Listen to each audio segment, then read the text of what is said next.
Shake it.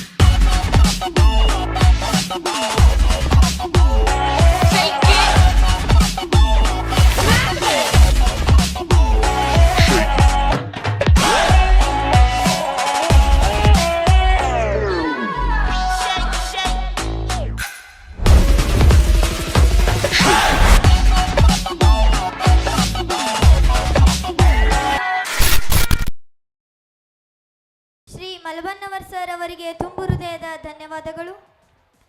ಶಾಲೆ ಮತ್ತು ಸಮುದಾಯದ ನಡುವಿನ ಸೇತುವೆಯಾಗಿ ವಿದ್ಯಾರ್ಥಿಗಳ ಹಿತವೇ ಮೊದಲ ಆದ್ಯತೆಯಾಗಿ ಮೂಲಭೂತ ಶಿಕ್ಷಣದ ಬಲವರ್ಧನೆಗೆ ನಿರಂತರ ಶ್ರಮಿಸುತ್ತಿರುವ ಸನ್ಮಾನ್ಯ ಶ್ರೀ ಪಿ.ಬಿ. ಹಿರೇಮಠ್ ಸರ್ ಶಿಕ್ಷಣದ ನೆಲಮಟ್ಟದ ವಾಸ್ತವಗಳನ್ನು ಅರಿತು ಪ್ರಾಯೋಗಿಕ ಮಾರ್ಗದರ್ಶನ ನೀಡುವಲ್ಲಿ ಅವರು ವಹಿಸುವ ಪಾತ್ರ ಅತ್ಯಂತ ಮಹತ್ವದ್ದು.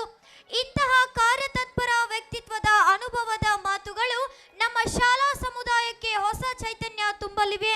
ಆದ್ದರಿಂದ ಸನ್ಮಾನ್ಯರು ಈ ವೇದಿಕೆಗೆ ಬಂದು ತಮ್ಮ ಅಭಿಪ್ರಾಯಗಳನ್ನು ಹಂಚಿಕೊಳ್ಳಲು ಸನ್ಮಾನ್ಯ ಶ್ರೀ ಪಿ.ಬಿ. ಹಿರೇಮಠ್ ಸರ್, ಮಾನ್ಯ ಕ್ಷೇತ್ರ ಶಿಕ್ಷಣಾಧಿಕಾರಿಗಳು, ಶಾಲಾ ಶಿಕ್ಷಣ ಇಲಾಖೆ ಮೂಡಲಗಿ ಅವರನ್ನು ಗೌರವಪೂರ್ವಕವಾಗಿ ಆಹ್ವಾನಿಸುತ್ತೇನೆ. ಎಲ್ಲರಿಗೂ ಶುಭ ಸಂಜೆ.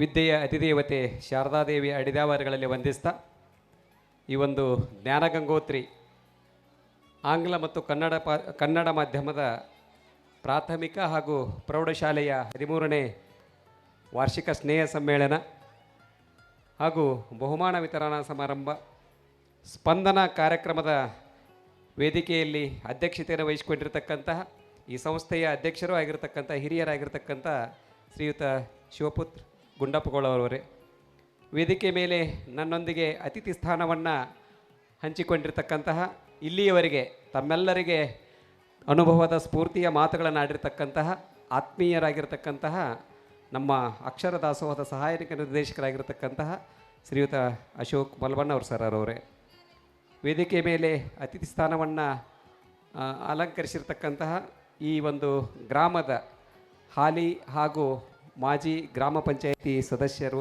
ಬಂಧುಗಳೇ, ನಮ್ಮ ಸ್ಥಳೀಯ ಸರಕಾರಿ ಪ್ರೌಢಶಾಲೆಯ ಮುಖ್ಯೋಪಾಧ್ಯಾಯರಾಗಿರ್ತಕ್ಕಂಥ ಕುಕ್ಕಟ್ನೂರು ಸರ್ ಅವರವರೇ, ನಮ್ಮ ಈ ಒಂದು ಕ್ಲಸ್ಟರ್ನ ಸಂಪನ್ಮೂಲ ವ್ಯಕ್ತಿಯಾಗಿರ್ತಕ್ಕಂತಹ ಬೂದಿ ಸರ್ ಅವರವರೇ, ಈ ಒಂದು ಕಾರ್ಯಕ್ರಮದಲ್ಲಿ ಪಾಲ್ಗೊಂಡಿರ್ತಕ್ಕಂಥ ಯಾವತ್ತೂ ಈ ಊರಿನ ಎಲ್ಲ ಗುರು ಹಿರಿಯರೇ, ತಾಯಂದಿರೇ, ಈ ಸಂಸ್ಥೆಯ ಎರಡೂ ಶಾಲೆಗಳ ಮುಖ್ಯ ಶಿಕ್ಷಕರೇ, ಗುರು ವೃಂದವೇ, ಗುರು ಮಾತೆಯರೇ, ಇಲ್ಲಿ ಸೇರಿರ್ತಕ್ಕಂಥ ಯಾವತ್ತೂ ಈ ಒಂದು ಶಾಲೆಯ ಮುದ್ದು ಮಕ್ಕಳ ಪಾಲಕ ಪೋಷಕ ಬಂಧುಗಳೇ, ಮಾಧ್ಯಮ ಮಿತ್ರರೇ, ಬಹುಶಃ ನಾನು ಮಾತಾಡೋದು ಏನೂ ಇಲ್ಲ ಅಂತೇಳಿ ಅಂದ್ಕೊಂಡಿದ್ದೀನಿ.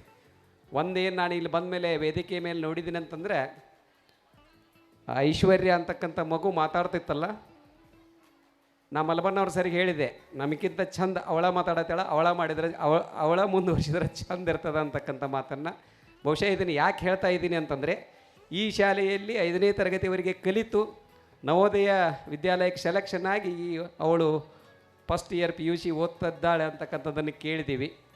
ಬಹುಶಃ ಒಂದು ಶಿಕ್ಷಣ ಸಂಸ್ಥೆ ಏನನ್ನು ಕೊಡಬೇಕು ಅಂತಕ್ಕಂಥ ಒಂದು ಉದ್ದೇಶವನ್ನು ಇಟ್ಕೊಂಡು ಕೆಲಸ ಮಾಡ್ತಾ ಇದೆಯಲ್ಲ, ಅದನ್ನು ಯಾವ ರೀತಿಯಾಗಿ ಅದನ್ನು ನೀಡಿದೆ ಅಂತಕ್ಕಂಥದ್ದಕ್ಕೆ ಈ ಐಶ್ವರ್ಯ ಏನು ಮಾತನಾಡ್ತಾ ಇದ್ದಾಳಲ್ಲ, ಅದು ಒಂದು ಸಾಕ್ಷಿ ನಮಗೆ ಸಾಕು. ಈ ಜ್ಞಾನಗಂಗೋತ್ರಿ ಶಾಲೆ ಏನು ಅನ್ನೋದಕ್ಕೆ ಆ ಒಂದು ಸಾಕ್ಷಿ ಮಾತ್ರ ಸಾಕು.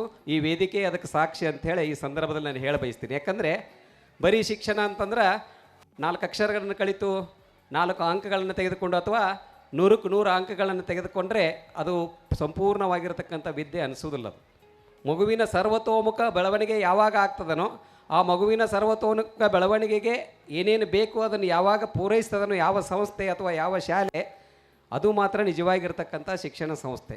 ಹಾಗೆ ಇದು ಒಂದು ಮಗುವನ್ನು ನಾನು ನೋಡಿದೆ ಅಂತಂದ್ರೆ ಇದರ ಅರ್ಥ ಬಹುಶಃ ನಾವು ಅನ್ನ ಬೆಂದದಿಲ್ಲ ಅಂತ ನೋಡಾಕ ಇಡೀ ಅನ್ನ ನಾವು ಹಿಚಿಕೆ ನೋಡೋದಿಲ್ಲ, ಒಂದು ಅಗಳು ಹಿಚಿಕೆ ನೋಡ್ತೀವಲ್ಲ, ಹಂಗೆ ಆ ಮಗು ಮಾತನಾಡೋದನ್ನು ಅರಳು ಹುರಿದಂತೆ ಮಾತನಾಡುವುದನ್ನು ಕೇಳಿದರೆ ಇಲ್ಲಿ ಕಲ್ತಿರ್ತಕ್ಕಂಥ ಎಲ್ಲ ಮಕ್ಕಳು ಕೂಡ ಅದೇ ರೀತಿಯಾಗಿರ್ತಕ್ಕಂತಹ ಒಂದು ಶಿಕ್ಷಣವನ್ನು ಹೊಂದಿವೆ ಅಂತಕ್ಕಂಥದ್ದನ್ನು ಈ ಸಂದರ್ಭದಲ್ಲಿ ನಾನು ಭಾಳಷ್ಟು ಸಂತೋಷದಿಂದ ಹೇಳಲಿಕ್ಕೆ ಇಚ್ಛೆ ಪಡ್ತೀನಿ. ಯಾಕಂತಂದರೆ ಇಷ್ಟೆಲ್ಲ ದೊಡ್ಡ ಒಂದು ಶಾಲಾ ಆವರಣದಲ್ಲಿ ಗ್ರಾಮೀಣ ಪ್ರದೇಶದಲ್ಲಿ ಅದು ಸರ್ ಮಾತನಾಡುವಾಗ ಹೇಳಿದರು ನಮ್ಮ ಮಲಬಣ್ಣವ್ರು ಸರ್, ಎಲ್ಲೋ ನಾವು ಸತೀಶ್ ಶುಗರ್ ಅವಾರ್ಡ್ಸ್ದೊಳಗೆ ಇದ್ದೀವೋ ಏನೋ ಅಂತಕ್ಕಂಥ ಒಂದು ಅನುಭವ ಆಗ್ತಾಯಿದ್ದು. ಅದು ಕೂಡ ನನಗೂ ಕೂಡ ಅಷ್ಟೇ ಅಂಥ ಒಂದು ಅಚ್ಚುಕಟ್ಟಾಗಿರ್ತಕ್ಕಂಥ ಶಿಸ್ತುಬದ್ಧಾಗಿ ಈ ರೀತಿಯಾಗಿರ್ತಕ್ಕಂಥ ಕಾರ್ಯಕ್ರಮವನ್ನು ಮಾಡಲಿಕ್ಕೆ ಅವರು ಅಣಿಗೊಂಡಾರ. ಮತ್ತು ಅದರ ಜೊತೆಗೆ ಇಲ್ಲಿನ ಎಲ್ಲ ಮಕ್ಕಳ ಪಾಲಕರು, ಪೋಷಕರು, ಗುರು ಹಿರಿಯರು ಭಾಳಷ್ಟು ಸಂತೋಷದಿಂದ ಇಲ್ಲೇ ಈ ರೀತಿಯಾಗಿ ಕೂಡಿದ್ದಾರೆ ಅಂತಂದ್ರೆ ಈ ಒಂದು ಸಂಸ್ಥೆ. ಸರ್ ಹೇಳಿದರು, ವಿದ್ಯೆ ಅಂತಕ್ಕಂಥದ್ದು ಮನುಷ್ಯನ ಮೂರನೇ ಕಣ್ಣದು. ನಮಗೆ 2 ಕಣ್ಣುಗಳಿರ್ತಾವೆ ದೇಹದೊಳಗೆ ಕೆಲಸ ಮಾಡಲಿಕ್ಕೆ. ಬಟ್ ಆ ಮೂರನೇ ಕಣ್ಣು ಅಂತಕ್ಕಂಥ ಒಂದು ವಿದ್ಯೆ ಏನಿದೆಯಲ್ಲ, ಇಡೀ ನಮ್ಮ ಜೀವನದ ಅಭಿವೃದ್ಧಿಗೆ ಕಾರಣೀಭೂತವಾಗಿರತಕ್ಕಂಥ ಒಂದು ಅಂಶ ಅದು. ಅದೊಂದು ಇಲ್ಲದೆ ಹೋದರೆ ನಾವೆಲ್ಲ ಶೂನ್ಯ. ಅನಾದಿ ಕಾಲದಿಂದಲೂ ಕೂಡ ಆ ವಿದ್ಯೆಗೆ ತನ್ನದೇ ಆಗಿರ್ತಕ್ಕಂಥ ಒಂದು ಮಹತ್ವವೇ ಇದೆ. ಯಾಕಂತಂದರೆ ಉಪನಿಷತ್ತಲ್ಲಿ ಒಂದು ಮಾತು ಬರ್ತದೆ, ವಿದ್ಯಾ ದದಾತಿ ವಿನಯಂ ವಿನಯದ್ಯಾತಿ ಪಾತ್ರತ್ವಂ ಧನಂ ಆಪ್ನೋತಿ ಧನಾತ್ ಧರ್ಮ ತತ್ ಸುಖ ಅಂತಕ್ಕಂಥ ಮಾತು. ಬಹುಶಃ ನಾವೆಲ್ಲರೂ ಜೀವನದೊಳಗೆ ಸುಖನ ಸಿಗಲಿ ಅಂತ ಬಯಸ್ತೀವಿ. ಯಾರೂ ನಮಗೆ ಕೆಟ್ಟಾಗಬೇಕು, ನಮಗೆ ದುಃಖ ಬರಬೇಕು ಅಂತೇಳಿ ಎಂದೂ ಯಾರೂ ಕನಿಷ್ಠನೊಳಗೂ ನಾವು ಬಯಸುವುದಿಲ್ಲ. ಹಾಗಾಗಿ ಆ ಸುಖ ಅಂತಕ್ಕಂಥದ್ದು ಬರಬೇಕಾಗಿತ್ತು ಅಂದರೆ ಅದರ ಮೂಲ ಯಾವುದು ಅಂತಕ್ಕಂಥದ್ದನ್ನು ಈ ಶ್ಲೋಕ ಹೇಳ್ತದ. ವಿದ್ಯಾ ದದಾತಿ ವಿನಯಂ, ವಿದ್ಯೆಯಿಂದ ನಮಗೆ ವಿನಯ ಪ್ರಾಪ್ತಿ ಆಗ್ತದೆ. ವಿನಯಧ್ಯಾತಿ ಪಾತ್ರತಾಂ, ಆ ವಿನಯದಿಂದ ಸಮಾಜದೊಳಗೆ ನಮ್ಮದೇ ಆಗಿರ್ತಕ್ಕಂಥ ಒಂದು ಪಾತ್ರ, ನಮ್ಮದೇ ಆಗಿರ್ತಕ್ಕ ಒಂದು ಜವಾಬ್ದಾರಿ ಅನ್ನೋದು ನಮಗೆ ಬರ್ತದೆ. ಪಾತ್ರತ್ವಂ ಧನಂ ಆಪ್ನೋತಿ, ಆ ಒಂದು ಜವಾಬ್ದಾರಿಯಿಂದ ನಾವು ಏನು ಮಾಡ್ತೀವಿ, ದುಡಿದು ಕರ್ತವ್ಯ ಮಾಡಿ ಹಣವನ್ನು ಗಳಿಸ್ತೀವಿ. ನಮಗೆ ಹಣ ಸಿಗ್ತದೆ, ಹಣ ಸಂಪಾದನೆ ಮಾಡ್ತೀವಿ. ಆ ಧನದಿಂದ ಧರ್ಮ, ಆ ಧನದಿಂದ ಧರ್ಮ ಅಂತಂದರೆ ಪುಣ್ಯ ಕಾರ್ಯಗಳನ್ನು ಮಾಡ್ತಕ್ಕಂಥದ್ದು, ಸಮಾಜ ಸೇವೆಯನ್ನು ಮಾಡ್ತಕ್ಕಂಥದ್ದು. ಧರ್ಮ ತತ್ ಸುಖ, ಅದರಿಂದ ನಮಗೆ ಸುಖ ಸಿಗ್ತದೆ ಅಂತಕ್ಕಂಥ ಮಾತನ್ನು ನಾವು ಅವಲೋಕಿಸಿದಾಗ ಈ ಸುಖ ಅಂತಕ್ಕಂಥದ್ರ ಮೂಲ ಎಲ್ಲಿದೆ ಅಂತಂದರೆ ಅದು ವಿದ್ಯೆಯಲ್ಲಿದೆ ಅಂತಕ್ಕಂಥದ್ದು ನಮಗೆ ತಿಳಿದು ಬರ್ತದೆ. ಸರ್ ಹೇಳಿದರು, ಆಸ್ತಿ ಅಂತಂದರೆ ಅದು ಶಿಕ್ಷಣ ಅಂತಕ್ಕಂಥದ್ದು. ಯಾರೂ ಕದಿಯಲಾರತಕ್ಕಂಥದ್ದು ಆಸ್ತಿ ಅಂತಂದರೆ ಅದು ಶಿಕ್ಷಣ ಅಂತಕ್ಕಂಥದ್ದು, ಅದು ವಿದ್ಯೆ ಅಂತಕ್ಕಂಥದ್ದು. ಸರ್ವಜ್ಞ ಒಂದು ಕಡೆಗೆ ಹೇಳ್ತಾರೆ, ಒಡಲೊಳಗಿನ ವಿದ್ಯೆ ಒಡಗೂಡಿ ಬರುತ್ತಿರಲು, ಒಡಲೊಳಗಿನ ವಿದ್ಯೆ ಒಡಗೂಡಿ ಬರುತ್ತಿರಲು ಒಡ ಹುಟ್ಟಿದವರು ಕಳ್ಳರು ನೃಪರು ಕದಿಯಲಾರಳವೆಂದ ಸರ್ವಜ್ಞ ಅಂತಕ್ಕಂಥ ಮಾತನ್ನು ಬಹುಶಃ ನಾವೆಲ್ಲರೂ ಗಮನಿಸಬೇಕು. ನಾವು ಸಾಕಷ್ಟು ಆಸ್ತಿ ಗಳಿಸ್ತೀವಿ, ಸಂಪತ್ತು ಗಳಿಸ್ತೀವಿ, ವಜ್ರ ವೈಡೂರ್ಯ ಬಂಗಾರ ಏನು ಗಳಿಸಿದ್ರೂ ಕೂಡ ಅದನ್ನು ಯಾರೋ ಒಮ್ಮೆ ಕದ್ಕೊಂಡು ಹೋಗ್ಬೋದು, ಅದು ನಾಶ ಆಗ್ಬೋದು. ಆದರೆ ನಾಶ ಹೊಂದದೇ ಇರತಕ್ಕಂಥ ಒಂದೇ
education is all-round development of child ಅಂತಕ್ಕಂಥದ್ದನ್ನು ನಾವು ಕೇಳ್ತೀವಿ.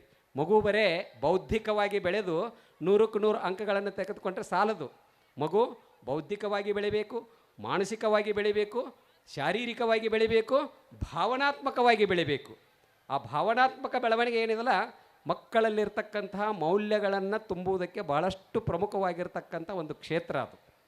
ನಾವೇನೋ ಒಂದಿಷ್ಟು ಅಕ್ಷರಗಳನ್ನು ಕಲಿಸ್ತು ಬಾಯಾಟ ಮಾಡಿ ಮಾರ್ಕ್ಸ್ ತಗೊಂಡು ಅಂತಂದ್ರೆ ನಾನು ಶಾಣೆ ಅಲ್ಲ, ನಾನು ಪೂರ್ಣವಾಗಿರ್ತಕ್ಕಂಥ ವ್ಯಕ್ತಿಯೂ ಆಗೋದಿಲ್ಲ ಅಂತಕ್ಕಂಥದ್ದನ್ನು ನಾವು ಗಮನಿಸಬೇಕಾಗಿದೆ.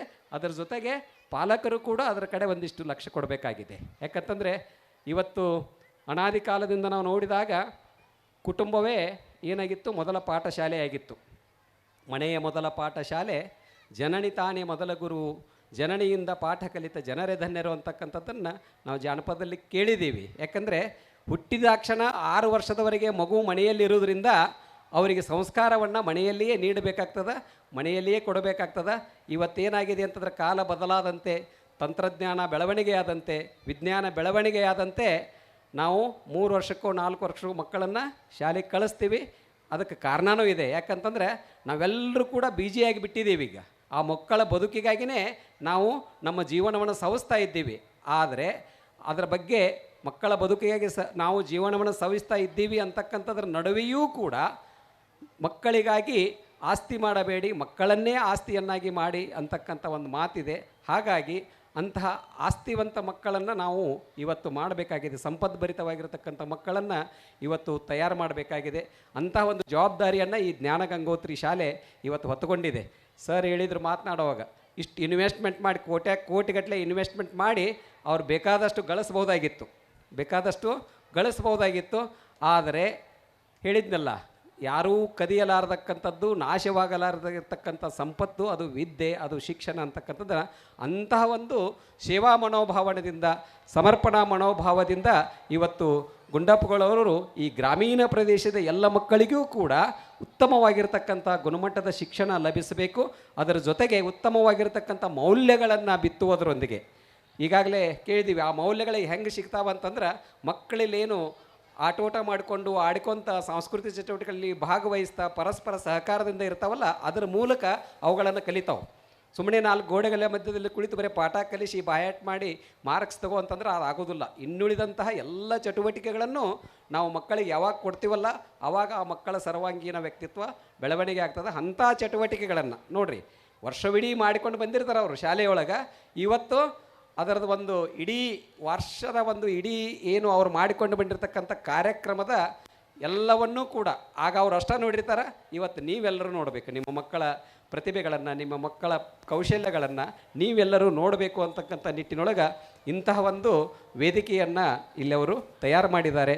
ಇಂಥ ಭವ್ಯವಾದ ವೇದಿಕೆ ಮೇಲೆ ನಿಮ್ಮ ಮಕ್ಕಳು ಅವರಲ್ಲಿರ್ತಕ್ಕಂಥ ಪ್ರದರ್ಶನವನ್ನು, ಪ್ರತಿಭೆಯನ್ನು ಇಲ್ಲಿ ಪ್ರದರ್ಶನ ಮಾಡ್ತಾ ಇದ್ದಾರೆ. ಅದನ್ನು ಕಂಡು ನೀವು ಸಂತೋಷ ಪಡ್ತಾ ಇದ್ದೀರಿ. ಆ ಒಂದು ನಿಟ್ಟಿನಲ್ಲಿ ತಾವೆಲ್ಲರೂ ಕೂಡ ಹೇಳಿದ್ದು, ನಾನು ಜವಾಬ್ದಾರಿಯಿಂದ ಕಳಿಸಿಕೊಳ್ತಕ್ಕಂಥದ್ದು ಏನೂ ಇಲ್ಲ ನಮ್ಮಲ್ಲಿ. ಯಾಕಂತಂದರೆ ನಾವೆಲ್ಲ ಶಾಲೆಗೆ ಮಕ್ಕಳನ್ನು ಕಳಿಸ್ತೀವಿ ಅಂತಂದರೆ ನಮ್ಮ ಜವಾಬ್ದಾರಿ ಮುಗೀತಂತಲ್ಲ. ಮಕ್ಕಳು ಶಾಲೆಯೊಳಗಿರೋದು 6 ಗಂಟೆ, ನಮ್ಮ ಹತ್ತಿರ ಇರೋದು 18 ಗಂಟೆ ನಮ್ಮ ಹತ್ರ ಇರ್ತಾವೆ. ಹಾಗಾಗಿ ಅವ್ರ ಕಡೆ ನಾವು ಗಮನ ಕೊಡಬೇಕಾದದ್ದು ಬಹಳಷ್ಟು ಮುಖ್ಯವಾದದ್ದು. ಸರ್ ಹೇಳಿದರು, ಮೊಬೈಲು, ಟಿ ವಿ ಇವುಗಳಿಂದ ಒಂದಿಷ್ಟು ನಾವು ಮಕ್ಕಳನ್ನು ದೂರ ಇಡಲಿಕ್ಕೆ ಪ್ರಯತ್ನ ಮಾಡಬೇಕು ಈ ಒಂದು ಸಂದರ್ಭದಲ್ಲಿ ಅಂತಕ್ಕಂಥ. ಜೊತೆಗೆ 10ನೇ ತರಗತಿಯ ಪರೀಕ್ಷೆಗಳು ಸಮೀಪಿಸ್ತಾ ಇರೋದರಿಂದ ಕೇವಲ 74 ದಿನಗಳ ಉಳಿದಿದೆ. ಇನ್ನು ಈ ಶಾಲೆಯಲ್ಲಿಯೂ ಕೂಡ 2 ಮಾಧ್ಯಮದ, ಆಂಗ್ಲ ಮತ್ತು ಕನ್ನಡ ಮಾಧ್ಯಮದ 2 ಮಾಧ್ಯಮದಲ್ಲಿ ಮಕ್ಕಳು ಈ ವರ್ಷ ಪರೀಕ್ಷೆಯನ್ನು ಬರಿತಾ ಇದ್ದಾರೆ. ತಾವೆಲ್ಲರೂ ಕೂಡ ಇದೊಂದು ಉತ್ತಮವಾಗಿರ್ತಕ್ಕಂಥ ಮಕ್ಕಳ ಒಂದು ಭವಿಷ್ಯಕ್ಕೆ, ಮಕ್ಕಳು ಏನು ತಮ್ಮ ಜೀವನವನ್ನು ಕಟ್ಟಿಕೊಳ್ಳಲಿಕ್ಕೆ ಒಂದು ಗುರಿಯನ್ನು ನಿರ್ಧರಿಸಿಕೊಂಡು ಅವರು ಇವತ್ತು ಕಲಿತಾ ಇದ್ದಾರಲ್ಲ, ಅದಕ್ಕೆ ಈ 10ನೇ ತರಗತಿಯ ಪರೀಕ್ಷೆ ಇದು ಮುಖ್ಯವಾಗಿರ್ತಕ್ಕಂಥ ವೇದಿಕೆ. ಇದು ಅದಕ್ಕೆ ನೀವು ಹೆಚ್ಚಿನ ಗಮನವನ್ನು ನೀಡಿ ಮಕ್ಕಳಿಗೆ ಅವರನ್ನು ಓದಲಿಕ್ಕೆ ಬಿಡಬೇಕು, ಅವರಿಗೆ ಅವಕಾಶಗಳನ್ನು ಮಾಡಿಕೊಡಬೇಕು. ಅಂಥ ಒಂದು ಸಂದರ್ಭದಲ್ಲಿ ಈ ಶಾಲೆಯೂ ಕೂಡ ಭಾಳಷ್ಟು ಇಲ್ಲಿನ ಸಿಬ್ಬಂದಿಯವರಾಗಿರ್ಬೋದು, ನಮ್ಮ ಈ ಆಡಳಿತ ಮಂಡಳಿಯವರಾಗಿರ್ಬೋದು, ಮಕ್ಕಳ ಒಂದು ವೈಯಕ್ತಿಕವಾಗಿ ಅವರ ಕಾಳಜಿ ತೆಗೆದುಕೊಂಡು ಅವರ ಸಂಪೂರ್ಣವಾಗಿರ್ತಕ್ಕಂಥ ಒಂದು ಬೆಳವಣಿಗೆ ಕಡೆಗೆ ಹೆಚ್ಚಿನ ಗಮನವನ್ನು ನೀಡ್ತಕ್ಕಂಥ ಇದ್ದದ್ದನ್ನು ನಾನು ಗಮನಿಸ್ತಾ ಇದ್ದೀನಿ. ಯಾಕಂತಂದರೆ ನಮ್ಮ ರಮೇಶ್ ಅವರು ಒಬ್ಬರು ಶಿಕ್ಷಕರಾಗಿರೋದ್ರಿಂದ ಅವರು ಚೈಲ್ಡ್ ಸೈಕಾಲಜಿಯನ್ನು ಓದಿರೋದ್ರಿಂದ ನಾವೇನು ಕೊಡಬೇಕು ಮಕ್ಕಳಿಗೆ ಅನ್ನೋದು ಅದರ ಒಂದು ಅರಿವು ಅವರಿಗಿರೋದ್ರಿಂದ ಅದರ ಮೂಲಕ ತಮ್ಮೆಲ್ಲ ಮಕ್ಕಳಿಗೆ ಇವತ್ತು ಇಂಥ ಒಂದು ಗುಣಮಟ್ಟದ ಶಿಕ್ಷಣವನ್ನು ಇಲ್ಲಿ ನೀಡ್ತಾ ಇದ್ದಾರೆ. ಹಾಗಾಗಿ ಅದರ ಜೊತೆಗೆ ನಮ್ಮ ಮಕ್ಕಳು ಕೂಡ ಏನಾಗಬೇಕಂದ್ರೆ ಈ ರಾಷ್ಟ್ರಕ್ಕೆ, ಈ ನಾಡಿಗೆ ಏನಾಗಬೇಕು, ಬೆಳಕಾಗಬೇಕು. ಅದು ಬಹಳ ಮುಖ್ಯವಾಗಿರ್ತಕ್ಕಂಥದ್ದು. ಅದಕ್ಕೆ ಡಿ ವಿ ಜಿಯವರು ಒಂದು ಕಡೆ ಹೇಳ್ತಾರೆ, ನೀ ಏನಾದರೂ ಆಗು, ಏನಾಗಬೇಕಂತಂದ್ರೆ ಹುಲ್ಲಾಗು ಬೆಟ್ಟದಡಿ ಮನೆಗೆ ಮಲ್ಲಿಗೆಯಾಗು, ಕಲ್ಲಾಗು ಕಷ್ಟಗಳ ಮಳೆಯ ವಿಧಿ ಸುರಿಯೇ, ಬೆಲ್ಲ ಸಕ್ಕರೆಯಾಗು ದೀನ ದುರ್ಬಲರಿಂಗೆ, ಎಲ್ಲರೊಳಗೊಂದಾಗು ಮಂಕುತಿಮ್ಮ ಅಂತಕ್ಕಂಥ ಮಾತನ್ನು ಹೇಳಿದರು. ಹುಲ್ಲಾಗು ಬೆಟ್ಟದಡಿ, ಬೆಟ್ಟದ ಅಡಿಯೊಳಗೆ ಹುಲ್ಲಾಗಬೇಕಂದ್ರೆ ಬೆಟ್ಟ ಗುಡ್ಡದೊಳಗೆ ಕೆಳಗಡೆ ಹುಲ್ಲಾದ್ರೆ ಒಂದಿಷ್ಟು ದನಕರಗಳಿಗೆಲ್ಲ ಮೇಯಲಿಕ್ಕೆ ಅನುಕೂಲ ಆಗ್ತದೆ, ಅದನ್ನು ಮೈದು ಹೊಟ್ಟೆ ತುಂಬಿಸ್ಕೊತಾವು. ಗುಡ್ಡದ ಮ್ಯಾಲ, ನೆತ್ತಿ ಮ್ಯಾಲ ಆದ್ರೆ ಅದು ಉಪಯೋಗ ಆಗೋದಿಲ್ಲ, ಒಣಗಿ ಹೋಗಿ ಬಿಡ್ತದೆ. ಅದಕ್ಕೆ ಅದರ ಅಡಿಯೊಳಗೆ ಆಗಬೇಕು ಅಂತಾರೆ. ನಾವೇನಾದರೂ ಇಲ್ಲಿ ಇರ್ತಕ್ಕಂಥವ್ರು ಒಬ್ಬರಿಗೆ ಉಪಕಾರ ಆಗಬೇಕು, ಒಬ್ಬರಿಗೆ ಸಹಕಾರ ಆಗಬೇಕು, ನಮ್ಮಿಂದ ಮತ್ತೊಬ್ಬರಿಗೆ ಉಪಯೋಗ ಆಗಬೇಕು ಅಂತಕ್ಕಂಥ ನಿಟ್ಟಿನೊಳಗೆ ನಾವು ಇವತ್ತು ಆ ಭಾವದಿಂದ ಇವತ್ತು ಬದುಕಬೇಕಾಗಿದೆ. ಆ ಒಂದು ನಿಟ್ಟಿನೊಳಗೆ ತಾವು ತಮ್ಮ ಮಕ್ಕಳ ಒಂದು ಬೆಳವಣಿಗೆಯಲ್ಲಿ ತಂದೆ ತಾಯಿಗಳ ಪಾತ್ರವೂ ಕೂಡ ಅಷ್ಟೇ ಮುಖ್ಯವಾಗಿದೆ ಅಂತಕ್ಕಂಥದ್ದನ್ನು ಗಮನಿಸಬೇಕು. ಇವತ್ತು ತಂತ್ರಜ್ಞಾನ ಯುಗ, ಎಲ್ಲವನ್ನು ನಾವು ಕಳ್ಕೊಂಡ್ಬಿಟ್ಟಿದ್ದೀವಿ. ಹಿಂದಿನ ಕಾಲದೊಳಗೆ ಕುಟುಂಬದೊಳಗೆ ಆ ಮಕ್ಕಳು ಸಂಸ್ಕಾರವನ್ನು ಪಡಿತಾ ಇದ್ದರು. ಇವತ್ತು ಶಾಲೆಗಳು ಆ ಜವಾಬ್ದಾರಿಯನ್ನು ಹೊತ್ಕೊಳ್ಬೇಕಾಗಿದೆ. ಯಾಕಂತಂದರೆ ನಾವು ನಮ್ಮ ಕೆಲಸದಲ್ಲಿ ಬಿಜಿ ಆಗಿರೋದ್ರಿಂದ ಶಾಲೆಗಳು ಆ ಒಂದು ಜವಾಬ್ದಾರಿಯನ್ನು ಕೂಡ ಇವತ್ತು ಹೊತ್ಕೊಂಡು ಆ ಒಂದು ಎಲ್ಲ ಮೌಲ್ಯಗಳನ್ನು ಕೂಡ ಕಲಿಸಬೇಕಾಗಿರ್ತಕ್ಕಂಥ ಒಂದು ಪರಿಸ್ಥಿತಿ ಬಂದೋಗಿದೆ. ಆದಾಗ್ಯೂ ಕೂಡ ನಮ್ಮ ಹತ್ತಿರ ಮಕ್ಕಳು ಇರುವಾಗ ಅವರಿಗೆ ಉತ್ತಮವಾಗಿರ್ತಕ್ಕಂಥ ಸಂಸ್ಕಾರಗಳನ್ನು, ಮೌಲ್ಯಗಳನ್ನು ಕಲಿಸಿ ಉತ್ತಮವಾಗಿರ್ತಕ್ಕಂಥ ವ್ಯಕ್ತಿಗಳನ್ನು ಈ ನಾಡಿಗೆ, ಈ ರಾಷ್ಟ್ರಕ್ಕೆ ಕೊಡ್ತಕ್ಕಂಥ ಜವಾಬ್ದಾರಿ ಎಲ್ಲರದೂ ಇದೆ ಅಂತಕ್ಕಂಥದ್ದು. ಯಾಕಂತಂದರೆ ಇವತ್ತು ಟಿ ವಿ ಮೊಬೈಲ್ಗಳು ಬಂದ ನಂತರ ಮಕ್ಕಳ ಕೈಯೊಳಗೆ ಮೊಬೈಲ್ ಕೊಟ್ಟುಕೊಳ್ಳೆ ಅದು ಸುಮ್ಮಾಗ್ತದೆ ಅಂತ ಹೇಳಿದ್ರಲ್ಲ, ಅಷ್ಟೇ ಸತ್ಯ. ಅವೆಲ್ಲ ಹೋಗಿಬಿಟ್ಟು ನಮ್ಮ ಜನಪದ ಹಾಡುಗಳು ಏನಿದ್ದವಲ್ಲ ಅವೆಲ್ಲ ಹೋಗಿಬಿಟ್ಟು ಈಗ ಹಿಂದೆ ತಾಯಿ ಮಕ್ಕಳಿಗೆ ಸಂಸ್ಕಾರವನ್ನು ಯಾವ ಮೂಲಕ ಕೊಡ್ತಿದ್ಲು ಅಂತಂದರೆ, ಹಾಲು ಊಡಿಸುವಾಗ, ಹಾಲು ಉಣ್ಣಿಸುವಾಗ, ಊಟ ಮಾಡುವಾಗ ಉತ್ತಮವಾಗಿರ್ತಕ್ಕಂಥ ಸಂಸ್ಕಾರವನ್ನು ಕಿವಿಯಲ್ಲಿ ಬಿತ್ತಾ ಇದ್ಲು. ಹೊಯ್ಸಳರ ಲಕ್ಷ್ಮೀಧರಾಮಾತ್ಯನ ತಾಯಿ ಇತಿಹಾಸದೊಳಗೆ ಬರ್ತದೆ ಇದು. ಏನಂತಂದರೆ, ಆ ಒಂದು ಲಕ್ಷ್ಮೀಧರಾಮಾತ್ಯನಿಗೆ ಅವರ ತಾಯಿ ಹಾಲನ್ನು ತೊಟ್ಟಾಗಿ ಉಡಿಸುವಾಗ ಹೇಳ್ತಾ ಇದ್ಲು ಅವಳು, ಒಂದು ಸ್ಪೂನ್ ಹಾಲು ಬಾಯಿಯೊಳಗೆ ಹಾಕ್ತಾ, ಕೆರೆಯಂ ಕಟ್ಟಿಸು, ಬಾವಿಯಂ ಸವೆಸು, ದೇವಾಗಾರಮಂ ಮಾಡಿಸು, ಸೆರೆಯೋಳು ಸಿಲುಕಿದ ಅನಾಥರಂ ಬಿಡಿಸು, ಮಿತ್ರರಿಗೆ ಇಂಬುಗೈ ಅಂಥೇಳಿ ಇಂಥ ಉತ್ತಮವಾಗಿರ್ತಕ್ಕಂಥ ಸಂಸ್ಕಾರವನ್ನು ಅವರಿಗೆ ಬೆಳೆಸ್ತಾ ಹಾಲನ್ನು ಉಡಿಸ್ತಾ ಇದ್ಲು. ಆ ಹೊಟ್ಟೆ ತುಂಬಿಸಿರೋದ್ರೊಳಗೆ ಮೌಲ್ಯಗಳೂ ಕೂಡ ಆ ಮಗುವಿನ ತಲೆಯೊಳಗೆ ಹೋಗ್ತಾ ಇತ್ತು, ಅವ್ರ ರಕ್ತದಲ್ಲಿ ಹೋಗ್ತಾ ಇತ್ತು ಅಂತಕ್ಕಂಥ ಮಾತನ್ನು ನಾವು ಇತಿಹಾಸದಲ್ಲಿ, ಚರಿತ್ರೆಯಲ್ಲಿ ನೋಡ್ತಾ ಇದ್ದೀವಿ. ಹಾಗೆ ಮಕ್ಕಳಿಗೆ ಎಷ್ಟು ಸಾಧ್ಯ ಇದೆಯೋ ಅಷ್ಟು ನಾವು ತಂದೆ ತಾಯಿಯರು ಕೂಡ ಜವಾಬ್ದಾರಿಯಿಂದ ಇಂತಹ ಮೌಲ್ಯಗಳನ್ನು ಕೊಡಬೇಕಾಗಿದೆ. ಶಿಕ್ಷಣ ಸಂಸ್ಥೆಗಳಂತೂ ಕೊಡ್ತಿರ್ತಾವೆ. ಅವರಿಗೆ ಅಕ್ಷರ ಜ್ಞಾನವನ್ನು ನೀಡುವುದರೊಂದಿಗೆ ಉತ್ತಮ ಮೌಲ್ಯಗಳನ್ನು, ಇಂತಹ ಒಂದು ಸಾಂಸ್ಕೃತಿಕ ವೇದಿಕೆಗಳನ್ನು ನಿರ್ಮಿಸುವ ಮೂಲಕ, ಸಾಂಸ್ಕೃತಿಕ ವೇದಿಕೆಗಳನ್ನು ಕಲ್ಪಿಸುವ ಮೂಲಕ ಆ ಮೌಲ್ಯಗಳನ್ನು ಪರೋಕ್ಷವಾಗಿ ಅವರಿಗೆ ನೀಡ್ತಾನೆ ಇರ್ತಾವೆ. ಅಂತಹ ಒಂದು ಕೆಲಸವನ್ನು ಇವತ್ತು ಅತ್ಯಂತ ಜವಾಬ್ದಾರಿಯಿಂದ ನಮ್ಮ ಜ್ಞಾನ ಗಂಗೋತ್ರಿ ಶಾಲೆ ಮಾಡ್ತಾ ಇದೆ. ಹಾಗಾಗಿ ಈ ಒಂದು 13 ವರ್ಷ ಏನಾಯ್ತಲ್ಲ, ಇದು ಈ 13 ವರ್ಷ ಸತತವಾಗಿ ನಡೆದುಕೊಂಡು ಬಂದಿರತಕ್ಕಂಥ ಈ ಒಂದು ಜ್ಞಾನ ಗಂಗೋತ್ರಿ, ಬಹುಶಃ ಹೆಸರ ಸೂಚಿಸುವಂತೆ ಗಂಗೋತ್ರಿ ಅಂತಂದ್ರೆ 24x7 ಹರಿತಕ್ಕಂಥ ಗಂಗೆ. ಅದು ಯಾವುದರ ಗಂಗೆ ಅಂತಂದ್ರೆ ಮಕ್ಕಳಿಗೆ ಜ್ಞಾನವನ್ನು ಊಡಿಸುವಂತಹ ಗಂಗೆ ಅದು. ಅದಕ್ಕಾಗಿಯೇ ಅವರು ಜ್ಞಾನ ಗಂಗೋತ್ರಿ ಅಂತಕ್ಕಂಥ ಒಂದು ಹೆಸರಿಟ್ಟಾರಲ್ಲ, ಭಾಳಷ್ಟು ಅನ್ವರ್ಥಕವಾಗಿರ್ತಕ್ಕಂಥ ಹೆಸರು ಅಂತಕ್ಕಂಥದ್ದನ್ನು ಭಾಳ ಸಂತೋಷದಿಂದ ಈ ಸಂದರ್ಭದಲ್ಲಿ ನಾನು ಹೇಳ ಬಯಸ್ತಾ ಇದ್ದೇನೆ. ಈ ಒಂದು ಸಂದರ್ಭದಲ್ಲಿ ಇದು ನನ್ನ ವಲಯದಲ್ಲಿರ್ತಕ್ಕಂಥ ಶಾಲೆ, ನನ್ನ ಶಾಲೆ, ಎಲ್ಲ ಮಕ್ಕಳು ಕೂಡ ನಮ್ಮ ವಲಯದ ಮಕ್ಕಳು, ಎಲ್ಲರ ಒಂದು ಉತ್ತಮವಾಗಿರ್ತಕ್ಕಂಥ ಕಲಿಕೆ, ಗುಣಮಟ್ಟದ ಕಲಿಕೆ ಆಗಬೇಕು ಅಂತಕ್ಕಂಥದ್ದು ನನ್ನ ಆಶಯ. ಸರ್ ಹೇಳಿದ್ರಿ ಈಗ SSLC ರಾಶಿ ಮಾಡ್ತಾ ಇದ್ದೀವಿ ಅಂತಕ್ಕಂಥ ಮಾತನ್ನು. ಆ ಒಂದು ನಿಟ್ಟಿನೊಳಗೆ ಇವತ್ತು ಈ ಜ್ಞಾನ ಗಂಗೋತ್ರಿಯಿಂದ ಹೊರಬರ್ತಕ್ಕಂಥ ಉತ್ತಮವಾಗಿರ್ತಕ್ಕಂಥ ಪ್ರತಿಭೆಗಳು, ಉತ್ತಮವಾಗಿರ್ತಕ್ಕಂಥ ವ್ಯಕ್ತಿಗಳು ಈ ರಾಷ್ಟ್ರಕ್ಕೆ ಉತ್ತಮವಾಗಿರ್ತಕ್ಕಂತಹ ಕೊಡುಗೆಗಳಾಗಿ ಹೊರಹೊಮ್ಮಲಿ ಅಂತಕ್ಕಂಥ ಒಂದು ಹಾರೈಕೆಯನ್ನು ಈ ಮೂಲಕ ಸೂಚಿಸ್ತಾ, ಹಾರೈಸ್ತಾ, ನನ್ನನ್ನು ಈ ಸಂದರ್ಭದಲ್ಲಿ ಕರೆದು ಭಾಳಷ್ಟು ಗೌರವದಿಂದ ಸನ್ಮಾನ ನೀಡಿದ್ದೀರಿ. ಈ ಸನ್ಮಾನವನ್ನು ವಿನೀತ ಭಾವದಿಂದ ಸ್ವೀಕಾರ ಮಾಡಿದ್ದೀನಿ. ಈ ಶಾಲೆ ಇನ್ನಷ್ಟು 1000 ಮಕ್ಕಳು ಈ ಶಾಲೆಯಲ್ಲಿ ಓದ್ತಾ ಇದ್ದಾರೆ.